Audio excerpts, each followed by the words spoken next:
What's up, and welcome back to Sensical Politics, where common sense meets politics. I'm your host, Spencer Senbrat. Joining me tonight is the one and only Jeremy Holt. And today we've got some crazy tweets, crazy headlines, some interesting stuff going on. What we're going to talk about is Jezebel's claim that at least two Disney princesses had an abortion statistically. Apparently that's a thing.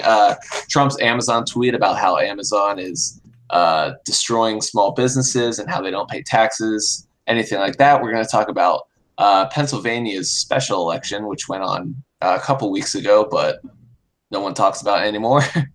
We're going to talk about David Hogg and Laura Ingram's scandal, I guess, and how David Hogg, the avid gun control advocate from Parkland, wants to get rid of Laura's sponsors. And then we're going to talk about Kim Jong-un's from North Korea visit with China and the speculation that Kim is looking forward to President Donald Trump's visit with him in the coming months. So right off the bat, we're going to pull off this Jezebel article. Jezebel is some, social justice feminist website. But apparently, as you can see, statistically, at least two Disney princesses have had an abortion, according to Joanna Rothkopf, apparently. So basically, there's this, I don't know, meme or whatever you want to call it going around Twitter where you say, we need a Disney princess who's, and then you fill in the blank to whatever you want. How this happened, I don't know. I'm actually not, surprisingly, a big Disney watcher. I've probably only seen like Finding Nemo and Lion King maybe, and both those don't even have Disney princesses, so I can't say I understand this. But Planned Parenthood says that we need a Disney princess who has an abortion, we need one who's pro-choice, yada yada yada, all the leftist talking points, and their facts for why two Disney princesses have had abortions is because 23.7% of women in the United States will have an abortion by age 45. None of the Disney princesses are 45. So if you take 23% of the Disney princesses, then that makes two of them have had an abortion, which for two reasons why that isn't true. One, if I say 50% of people are going to die before they're, 50, and you take me and Jeremy right now, that doesn't mean one of us is going to die. You surveyed the whole population. And two, the Disney princesses are fictional. I don't know why this has to be brought up, and it was getting a lot of flack, like it should, but I thought it would be funny to bring it up. Jeremy, did you laugh when you saw this? There's so many things that I laugh about in regards to, well, leftism and social justice warrior just nonsense. And this one was really funny. I mean, first you had the tweet that was of this meme that's been around for at least a few months, where someone just says we need a Disney princess who. It never really caught much steam, and it was just this, little thing where it's like ha ha ha, small meme, and then all of a sudden we have these trendy corporations who will jump on memes, and so Planned Parenthood Keystone's like, why not? I mean, need clicks and so forth, and then Jezebel takes it to the next level. With an entirely new level of whoa. As you can see, they got ratioed, meaning they got more replies to their Twitter than like retweets to it, and likes combined. And likes, yeah. So it kind of shows that the Twitter community realized this was a bad tweet, and there's all these funny, funny replies to it. But the fact that it's even acceptable to run this, Yeah. Like even if you are pro-abortion, pro-choice, whatever, it just doesn't make sense to take the fictional world and be like, oh, yeah, some of these women should have had an abortion, whereas we have some of them who don't even live, actually, none of them live in what you would call the modern day. Mulan lived in ancient China. Pocahontas lived in America circa 13th century. Years ago, 400. Like, Frozen takes place in an entirely different world. Right, and also in the Middle East. Like, I don't understand. at the same time, too, people reference, they like to point to the Disney princesses of good female role models. So if anything, the statistics for these princesses should be lower because they're not sleeping around. They're, have very high self-esteem, and they're not going to, just get with any guy. That's the whole point of having, a strong female character. It just doesn't even make any realistic fictional sense. It just sort of destroys the argument in real life if you're going to be pro-choice, because none of this correlates to anything. I mean, I kind of guess I get where Jezebel is coming from, where they're like trying to now bring out these statistics and make it known. But yeah, but I don't understand why it correlates, why it makes sense to them. Also, apparently the writer is the senior editor at Jezebel. Yeah. So that's even better. And she looks like she is, what, 24? Yeah, she looks like a student. I did laugh. I will say I did laugh at her profile picture. Oh no, she looks much older when you zoom in. Yeah, she looks a little. I wish I were dead. Yeah, I wish I were dead too after reading her article. Yeah. Okay. All right. Well, enough with that. Like 33-year-old. She might be a really bright person. Just really stupid when it comes to statistics and pushing political viewpoints. All right. Anyway, now that we got that out of the way, up next, a little more seriously, is this morning, I believe, President Donald Trump tweeted out. I'll just read it in case you haven't seen it. I mean, if you're staying in the, mix of it, you've probably seen it, but I'll just read it. Donald Trump said this morning at 4:57 a.m. Bright and early for him, which, I mean, I guess he gets up early, although apparently he stays up really late too, so I don't know how that is. He says, I have stated my concerns with Amazon long before the election. Unlike others, they pay little or no taxes to state and local governments, use our postal system as their delivery boy, causing tremendous loss to the U.S., and are putting many thousands of retailers out of business. Exclamation point. Jeremy, I'll let you take it. He got ratioed as well, if you look at it. I think he always gets ratioed, though. I don't know. Not necessarily, but that one definitely. All right, first off, yeah, the point here. Take it off. Yeah, you take it. What's your? There's so much wrong with this. Yeah, so the first thing to take a look at is that Amazon pays taxes wherever they have buildings. Like a physical, yeah. Not just, they do a sale somewhere and they suddenly have to pay taxes there. That's not really how sales tax works and has worked. Right. So they do have a location in Washington, for example. If you're buying from Washington State, then you're paying tax on Washington State because they have a physical location in there. I live in New Jersey. I believe I pay a tax as well because they have a physical location. Although they don't have a physical location in a state like, I don't know, Maine. There's no reason for them to have one in Maine. So Maine have to pay tax to Amazon because they don't have a physical location in there. Why that's the case, I don't know. I don't know why. The people in Maine who would be buying stuff from Amazon would be paying a tax because whenever you buy stuff, you obviously pay tax. Right. But it would be going to some government somewhere else, Right. It's not Amazon. It wouldn't be like the state of Maine would be receiving a tax, something like that. Right. But those states that Amazon doesn't have a physical presence in is about like 4 states. I don't know them off the top of my head. I could check them, but Amazon is following the law. So whenever Trump says they pay little or no taxes to state and local governments, they're following the law. I mean, I don't get. And theoretically, the tax plan that he implemented, considering it taxes businesses less than they should be avoiding taxes. Right. Yeah, he's the one that did it. He's the one that signed it. So now he's like anti-business when it comes to he wants them. If he thinks that's going to get anyone in general, but especially his base, the conservative, maybe some Republicans either, if he thinks he's going to win them over by saying we need to tax Amazon more, that's the complete wrong way to go. we should be praising. He should say, unlike he should say they pay little or no tax to state and local governments because I signed that into law that businesses don't have to pay as much tax to state and local governments. That's what he should be saying, but he's saying it in a bad way.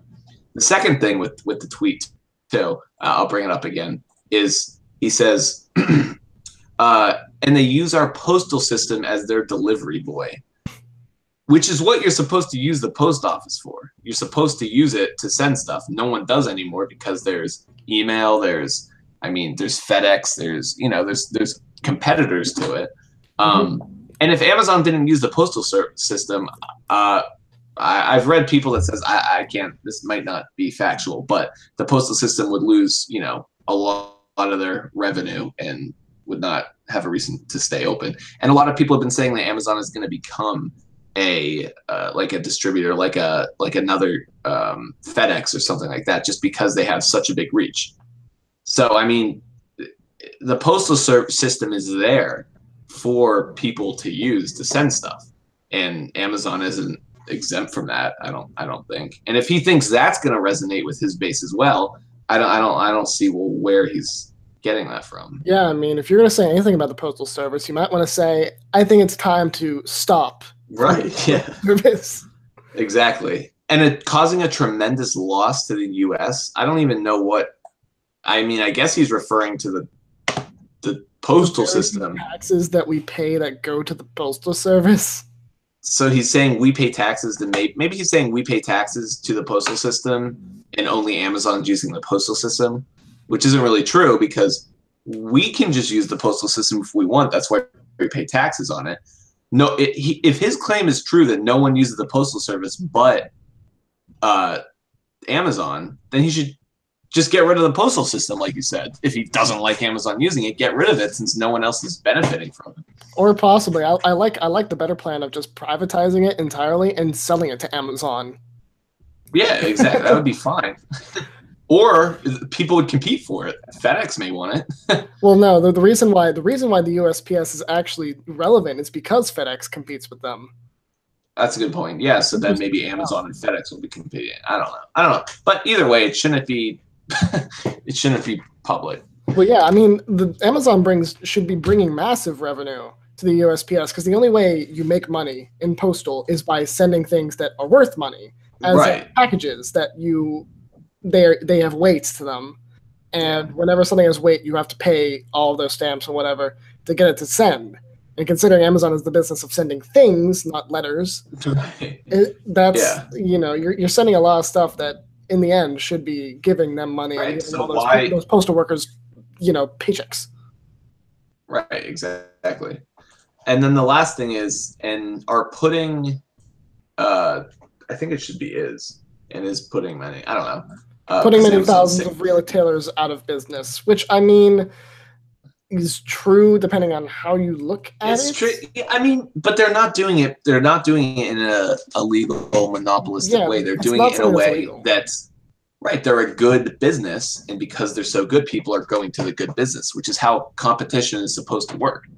I mean, what's Trump going to propose? That Amazon can't expand anymore? There's a cap per month of how many customers they can have. No, because Amazon's better than everyone else. So it would be different if they were going around and just, blackmailing all the distributors, trying to get them to not sell to Amazon's competitors like Walmart or something like that, or just straight up buying every single mom and pop little, retail store. But those are the best. Like I use Amazon so much, as does millions of other people across the country, and they like it. It's competitive, so it brings cheap prices, which is why they're growing and putting other retailers out of business. I'm not sure what other retailers he's putting out. They're putting out of business, though. The argument that you could pose after this would be, well, if we don't like that Amazon has this much control, then maybe we should make it so that way it's easier for businesses to form. Make them pay less taxes. Which is what he was saying with his tax plan. Yeah. One of the things he tried to fix with the tax plan. And then, having building permits and business permits and such, less money or no money to be able to register all these things, to be able to put up infrastructure in business. If all of those things were cheaper and you didn't have to have licenses for God knows everything, then Right, you'd be exactly. able to compete better if you really wanted a competitor to Amazon. That's the argument that you could pose. So he's contradicting himself in the tweet, contradicting his past policies. It's just a bad tweet, all in all, I would say. But I just kind of wanted to walk through that. There's nothing else really to say there. He didn't even propose any. Well, Trump does a little proposing and talking. Right. He likes just yelling. And what made him say this? Have people more and more been calling that Amazon's, not. I don't know where that came from. I mean, I guess an Amazon truck outside and thought about it. At 4:57 a.m. from the White House window. Oh, there's an Amazon truck. I don't know. All in all, not a good tweet. He's been doing some bad. He's been tweeting bad, not bad in the sense of bad, but bad, and I don't know why he's tweeting it. It's not helping the cause for him to tweet, like with the tariffs and all that stuff. I'm not sure what he's doing. Oh, side note, this hasn't been getting any coverage, but the southern border wall construction has started. Even though they don't have full funding, it has started. Exciting times we live in. Yeah, so he did tweet about that, and apparently parts of it is like a fence. Like it's not, you can look through it, but it's a wall. It's 10 feet tall. People are calling it a fence. It's like a 15-foot fence. Either way, fence or wall, people can't, cross the border. So that's what people are picking on. Anyway, on to the next topic. Mexican cartel drives through with their tanks or goes over with the helicopters. Then, well, looks like, yeah. All right, on to the next thing. David Hogg. David Hogg and Laura Ingraham. Laura Ingraham is a conservative, has a conservative show, the Ingraham Angle, I think, on Fox. I don't know. I don't watch Fox. But on Fox News. And she retweeted a Daily Wire article yesterday. Daily Wire is run by Ben Shapiro. And the title of the article, I'll bring it up here. This is in reference to David Hogg getting mad at this. It says, gun rights provocateur David Hogg rejected by 4 colleges to which he applied. So according to TMZ, he was on an interview with them. He got rejected from UC Los Angeles, UC San Diego, UC Santa Barbara, and UC Irving. Why he applied to all? I don't know what he's studying. I mean, I applied to schools in California when I live on the East Coast. I'm just interested why those schools. I don't know. I guess they have his major or something. But he got rejected from them, and his case for why he got rejected from them was because of all the stuff that's going on with Parkland and his activism, which I don't think is true at all, because it's universal pretty much that you send out the rejection letters around March, April time, but that isn't because they just decided on your decision there. They decided months ago, before the shooting even happened. So I think it's unfair for him to say that. And in the interview with TMZ, we won't show it, but he was basically saying, oh, if the schools don't want to, help me while I'm trying to change the world and stuff like that, I'm already changed the world, and pretty haughty things like that. But anyway, Laura Ingraham retweeted that.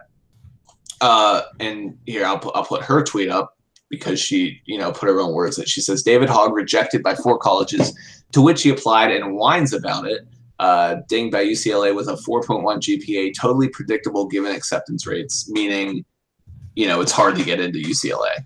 And he whined about it. He was kind of whining about it, not in the, he was whining about it. So then David Hogg, in that same article, the Daily Wire article, he said that a lot of great people don't get into college. It's okay. Yeah. I'm a great person. That's why I didn't get into college. Yeah, it's right below Hogg, who has a 4.2 grade average. I'm not surprised at all.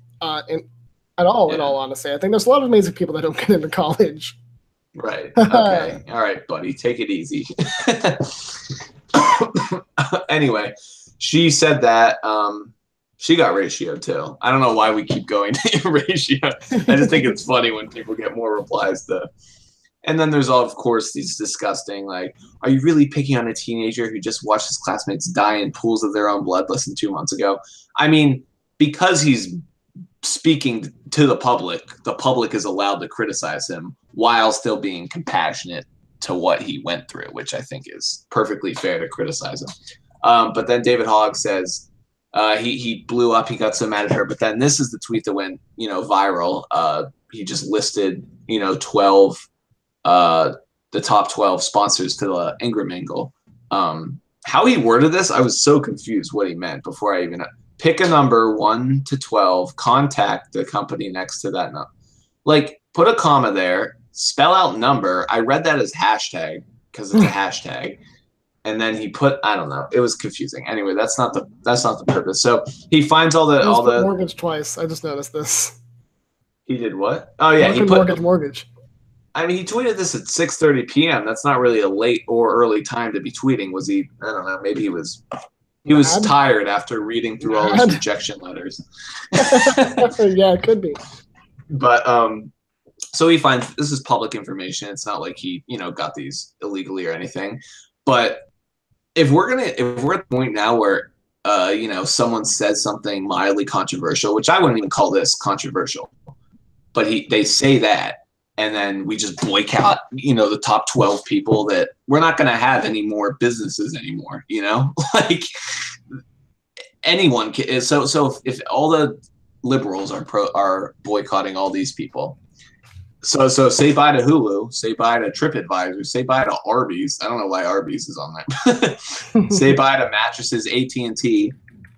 So they're getting rid of, and then we do it on the other side. So then all the Republicans, conservatives, don't like what a liberal talk show host said, CNN. So we boycott all of CNN's commercials. Like, that doesn't seem like a productive way to go about stuff, But anyway, the top reply to this was this company called Nutrich, which apparently makes food packages or something like that. I've actually never heard of them. That might just because I'm not into that stuff. But they says, we are in the process of removing our ads from Laura Ingram's program. I don't know why companies keep doing this. I mean, I'm sure they may have a good reason, but just from past companies that concede their company over to these liberal, boycott so-and-so, the same thing happens to their company as happened to the NFL. Their ratings just drop so much because people don't like whenever they cave to these, radical political groups or person in this sense. So I feel like they're going to be hit hard for that, and nothing's really going to happen. It's just David Hogg, angry. He didn't get into school and mad Laura Ingram's harassing him. Jeremy, do you think David Hogg was right in doing this? Is it good that we have this, kind of boycott this whenever we disagree? Is that how it's supposed to work, or are we supposed to just be quiet? I mean, it's not even necessarily about the boycott. I mean, he is about 17, 18, so I will call him a man. This man... Yeah, he's 18. Yeah. I mean, 17, I'm sorry. It doesn't matter. He's old enough to be called a man in my eyes. And this man has been going around and insulting people, groups of people, specific people, using profanity, as you can. I mean, no one really cares if you use swear words anymore. Anyways. So he does all of these things. He insults the NRA members, the Dana Loesch, the NRA woman, NRA spokeswoman. Yeah. Yeah. So I mean, is it good for him to do this? People, is it productive? Well, he's insulting all these people, and the minute that somebody on the other side gives him a legitimate insult, which I mean, I would say this is a somewhat insulting thing. I mean, it's sort of poking fun at him. The minute that happens, he snaps and sends his newfound fame out to go and get them, because he has the pool, and he has the reach to attempt this and cause as much damage as he can. Do you think it's good that we have the young, people doing this, or is it kind of overstepping they're underestimating how much influence they actually have? I think they know exactly how much they have influence in, and they are going to use that to commit to some kind of political ideology. I mean, I don't want to be a conspiracy theorist.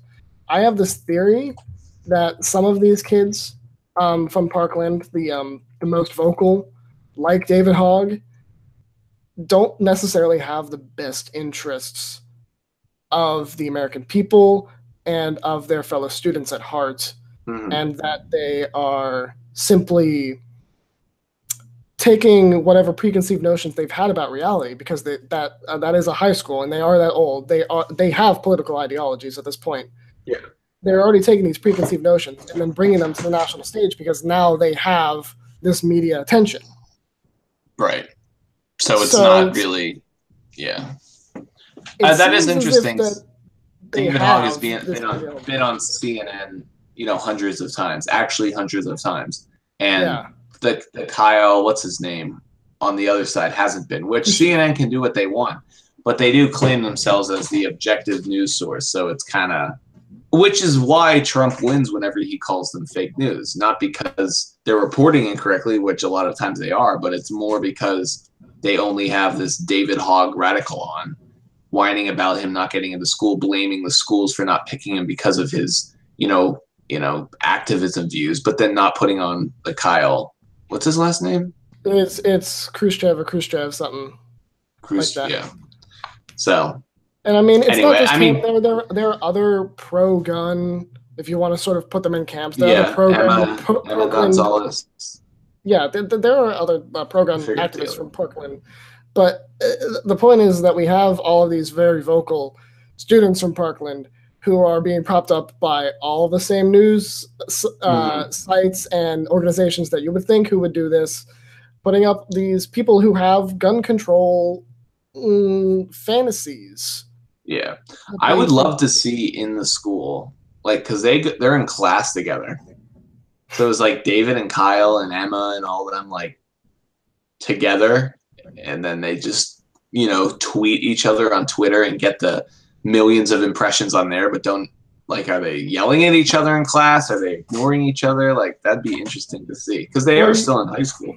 Yeah, I mean, but how high school is. Everyone hangs out with different people. So even if they are in the same class, you can ignore people because... I guess. Yeah, that's a good point. So especially if it's a fairly big one. I don't even know how big Parkland is. Yeah, I'm not sure. I'm going to guess it's big because Florida's pretty big population. I don't know.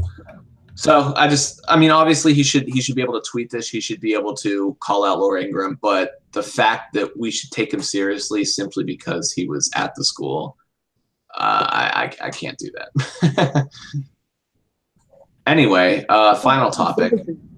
He's been like I said, he's been insulting people and groups of people, left and right. He's putting himself out there. We can't feel pity for him just because he got insulted once. Come on. Right. We can feel pity for him that he watched his friends die, as anyone would. But I'm not gonna accept his, non-substantiated claims for gun control whenever there's no evidence for that. In the same way, I wouldn't accept someone who's gone through something else. I'm not gonna accept someone's economic proposal just because they went through a depression. It just doesn't make logical sense. Anyway, the last thing we're going to get into, which was kind of cool, Kim Jong-un visited China, and he met with the Chinese president. I'm not going to say his name right, and I actually don't even remember what it is. It's Xi Jinping, and this was a surprise visit, by the way. Right, out of nowhere. So, this person that no one has been able to talk to for, years, I guess it is. I believe this was the first time he left the country while he was the leader. So that's interesting. I'd love to be in that, a fly on the wall in that conversation.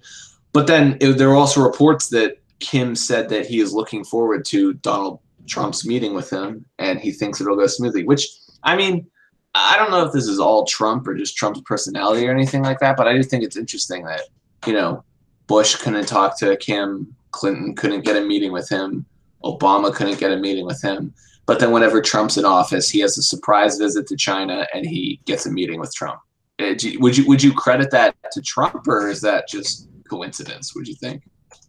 And Trump's policies definitely of sustained pressure, both with his rhetoric, the military policies he's put in place, and the United Nations sanctions that he's been championing. All of those put together have achieved massive success within this year.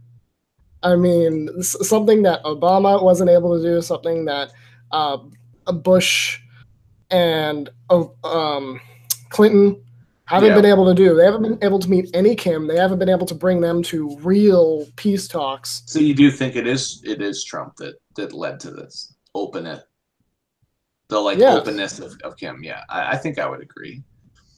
absolutely. This is probably his biggest success, Hmm. like out of all things. I mean, his tax plan, yes. Once it gets in place, which apparently is next year now, um, Yeah. it'll Well, they had to do that to avoid the it going back to the Congress for the new year or something like that. I don't know. I yeah, won't yeah, say yeah. anything. I don't know.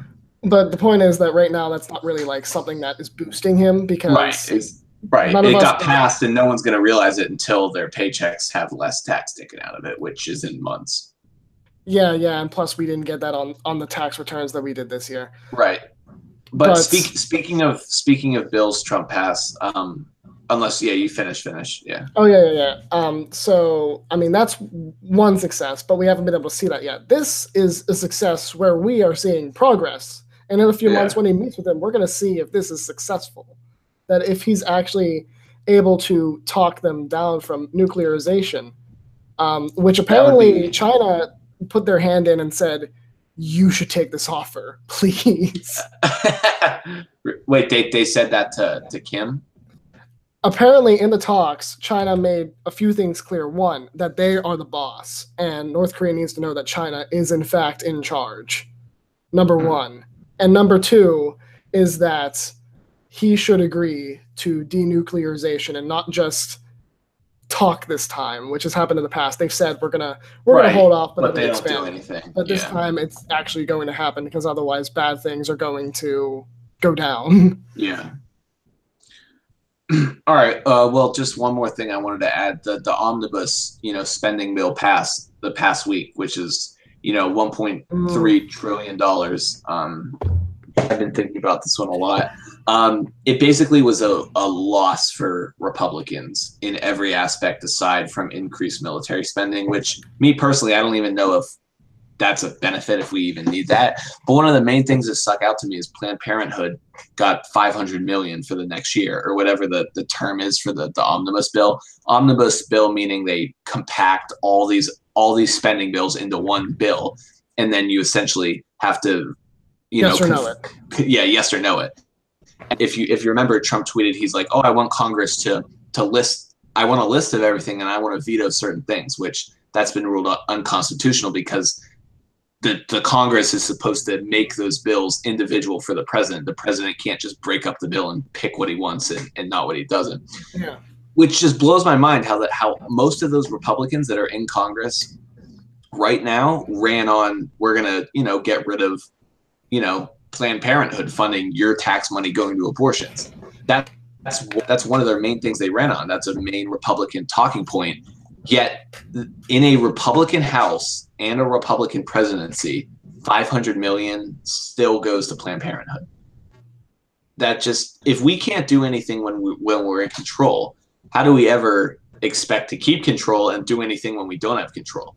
Like, I feel like the Democrats know what to do when they're in control, and it's only going to be till November, it seems. Yeah, yeah. I have lots of bad feelings Yeah. about that. And it makes me feel like we have lots of elected officials, Republicans, Mm-hmm. who are in some kind of pocket or have some kind of ideology that is Yeah. certainly not with all of us who want funding. I mean, I don't even care if Planned Parenthood does abortions.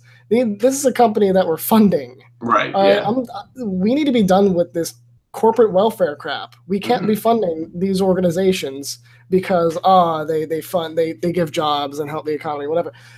That's not the government's role. It's not at all. It is Yeah. far and flung from what the government was supposed to be when this Constitution was written. Yeah.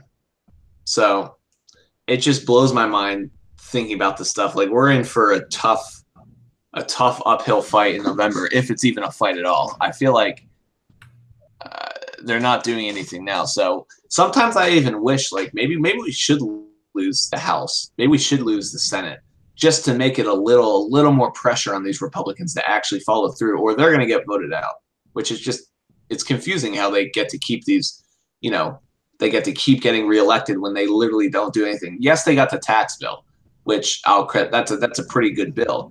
But just because you did one thing doesn't relinquish all responsibility to, oh, let it through. We got the tax bill. It's fine, you know? Yeah, there needs to be some accountability to Republicans. And I've said in the past, I think maybe having them all go out and maybe think about what they've done is a good thing. But then I also think that if we don't plan this well enough and get new, real young blood Republicans who will do things right, I don't know if we have that kind of pool just yet in the Republican Party, us as young conservatives, right, when we still have this huge age gap within the Republican Party, where we have the older conservatives who love Trump, and we have all the young conservatives who think Trump should probably not win re-election in the primaries. Yeah, I don't know about Trump. I mean, there's not even a good replacement for him either, though. So maybe he should. Well, I mean, that's a lot of stuff to think about and see, but I mean, Trump still has 3 more years, but it's really about keeping the House, I feel. But should we even keep the House? We're not doing anything anyway. So a lot of people say if we lose the House, Trump's going to get impeached. I don't know if that's true, because that has a lot of political implications. Yeah, if there's that many that far, you know, leaning Democrats that are going to go as far to impeach him. But we'll see. All right. Well, that's all. The House could start the impeachment, but the Senate has to confirm it. Right. And there's no way that they're going to win enough positions in the Senate to gain a 2/3 majority. Right. Exactly. So, anyway, that's all the time we have. That was some good discussions. A lot of stuff going on. We got to get more people for next time. But any last words from you?